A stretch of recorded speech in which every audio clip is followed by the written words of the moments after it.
All right, what's going on, guys? Man, here in Colorado, I just got done eating Subway, and I get these weird ideas from time to time. Like a topic will just crop up to me, or like an idea will pop up to me, and I'll usually try to wait until I get home to record it on, my microphone, and have my editor make a video out of it or something like that. But this time, I thought it'd be kind of fun to do like a little vlog format sort of thing, and I want to talk about the Fantastic Four being in the Marvel Cinematic Universe, and here's the reason why. So it was a big to-do with the idea of the Fantastic Four being in there. We knew just by virtue of, let me turn that air down. We knew just by virtue of rumors and things like that, that like some new characters are going to be introduced. There was that interview that Scarlett Johansson did, where she talked about how there is a fight scene in, I think Infinity Gauntlet is the name of the second Infinity War movie. But she had talked about how there was going to be this massive battle with like Thanos and 60 some odd superheroes. So there's going to be something like 40 or 50 new superheroes that we haven't seen before. They're going to be introduced in Infinity War. Well, then time progressed, rumors began to expand, rumors began to grow, and turn one thing into another. And then like rumors about a group called the Black Order started coming out. Now here's the deal. The Black Order was a group that was introduced by Jonathan Hickman during Avengers and New Avengers.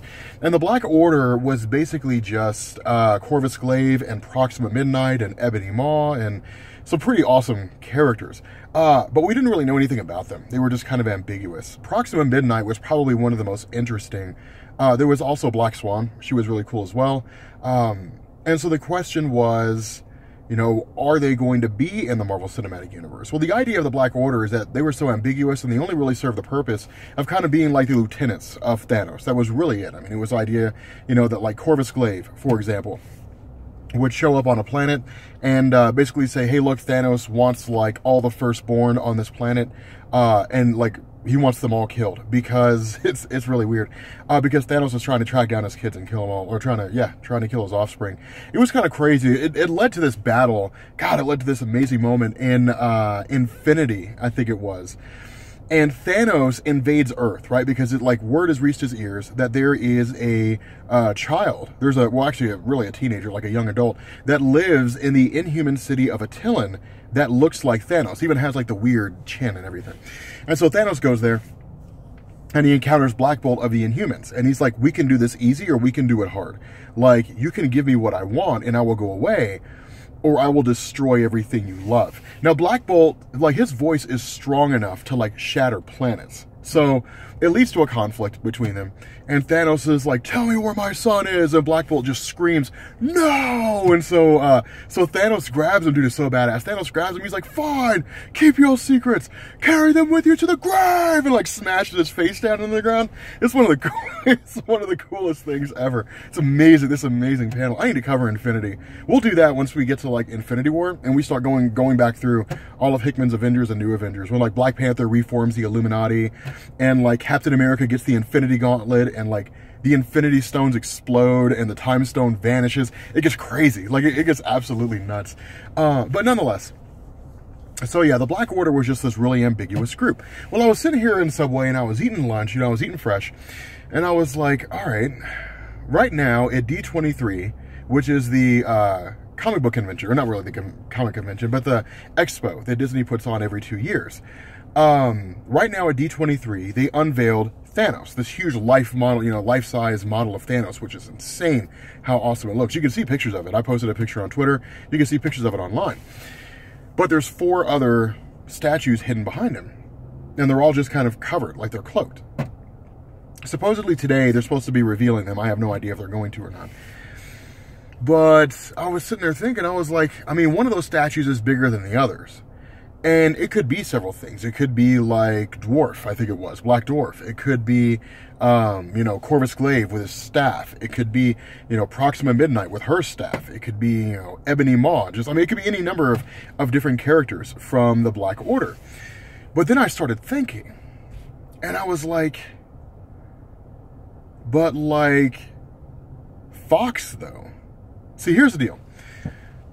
Fox did not have the ability to make that Legion TV show of their own accord. They only own the ability to make movies or make shows. They only own the ability to make movies about comic book characters, not TV shows. That's the reason why you never saw a Sony animated television show or animated movie, like a Sony produced animated Spider-Man movie, until the deal was struck with Marvel. And now there is a Sony animated movie about Miles Morales. Sony didn't have the rights to do that. They could only use the characters in film form. That's why there was never like a Sony Spider-Man TV show, or that's why there was never an X-Men TV show. But now with this deal that's been struck, I mean, there's like, Marvel supposedly struck a deal with Fox, and so they can do like a New Mutants TV show and just different things like that.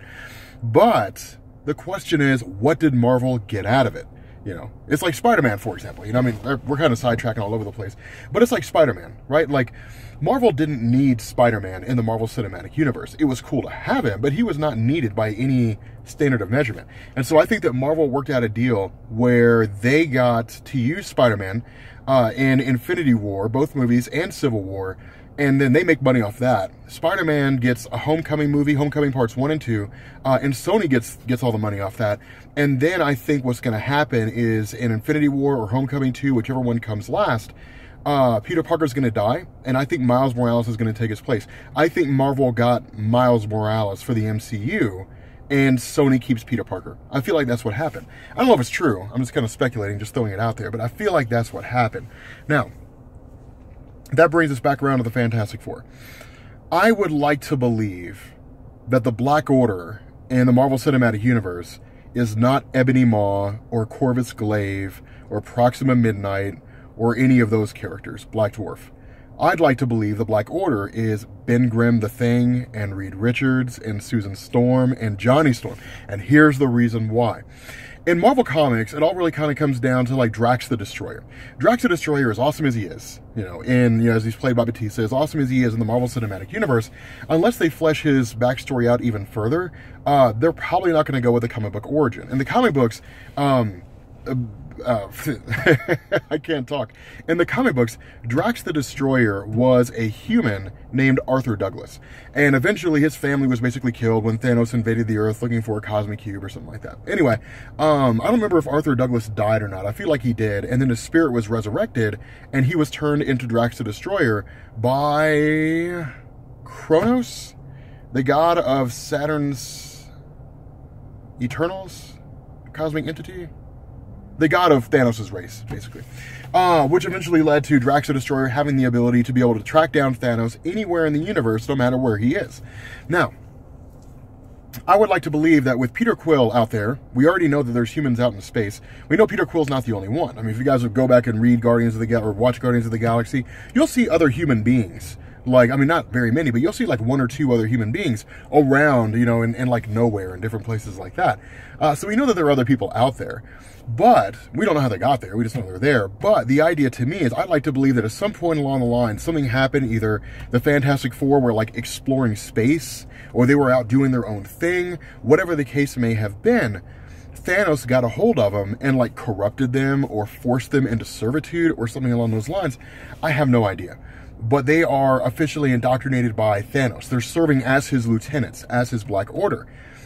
Infinity War happens. Maybe Thanos already has the Mind Stone. Well, no, he doesn't have it. Vision still has it. Infinity War happens. Thanos is defeated. The Fantastic Four, not really Fantastic Four, but like Reed, Susan, Ben, and Johnny are freed from the control of Thanos. And the Avengers are like, come back with us. And they go to Earth, and they start calling themselves the Fantastic Four. That's what I would like to believe. I have no evidence for that. I have no evidence to make that case. No evidence to say that it's true. But I think it would be awesome. I think it'd be pretty stellar. The Fantastic Four in the Marvel Cinematic Universe would be a huge deal. And here's the reason why. The Fantastic Four are the first family of Marvel Comics. I mean, they are the superhero team that set everything else in motion for Marvel's popularity. I mean, the Fantastic Four are the reason, or really one of the reasons why Marvel succeeded in the first place. Had the Fantastic Four not succeeded, we probably wouldn't have gotten Spider-Man or Thor or Captain America's return or Iron Iron Man or, you know, the Incredible Hulk or the Avengers or any of those, because the Fantastic Four were the ones that made Marvel popular. It was their answer to DC's Justice League of America. And so I'd like to believe that with the Fantastic Four being so significant, the legacy they could form and the kind of stories they could tell in the Marvel Cinematic Universe would be huge. Now, something else to also keep in mind, and the other reason why I also want this to be true, is because if the Marvel Cinematic Universe got the Fantastic Four, and they're not calling them the Fantastic Four, but they got Reed, Ben, Johnny, and Sue, then most likely it also means that they got Galactus and the Silver Surfer and Doctor Doom. I feel like Infinity War wouldn't be Infinity War without the Silver Surfer and Galactus.